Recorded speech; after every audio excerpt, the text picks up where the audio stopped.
Luke 14. One Sabbath, when Jesus went to eat in the house of a prominent Pharisee, he was being carefully watched. There in front of him was a man suffering from abnormal swelling of his body. Jesus asked the Pharisees and experts in the law, "Is it lawful to heal on the Sabbath or not?" But they remained silent. So taking hold of the man, he healed him and sent him on his way.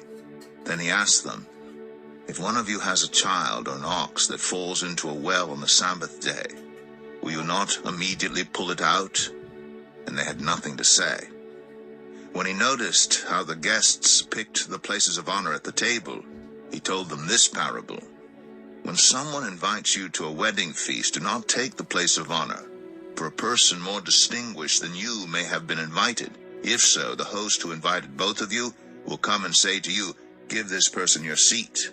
Then, humiliated, you will have to take the least important place.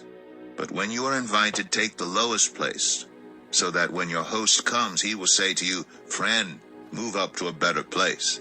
Then you will be honored in the presence of all the other guests.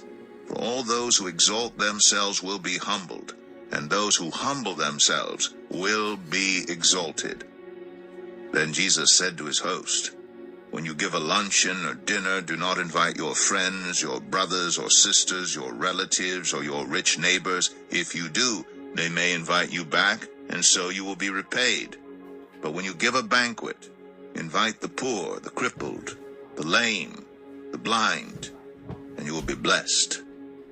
Although they cannot repay you, you will be repaid at the resurrection of the righteous." When one of those at the table with him heard this, he said to Jesus, "Blessed is the one who will eat at the feast in the kingdom of God." Jesus replied, "A certain man was preparing a great banquet and invited many guests. At the time of the banquet, he sent his servant to tell those who had been invited, 'Come, for everything is now ready.' But they all alike began to make excuses. The first said, 'I have just bought a field, and I must go and see it. Please excuse me.' Another said, 'I have just bought 5 yoke of oxen, and I'm on my way to try them out. Please excuse me.' Still another said, 'I just got married.'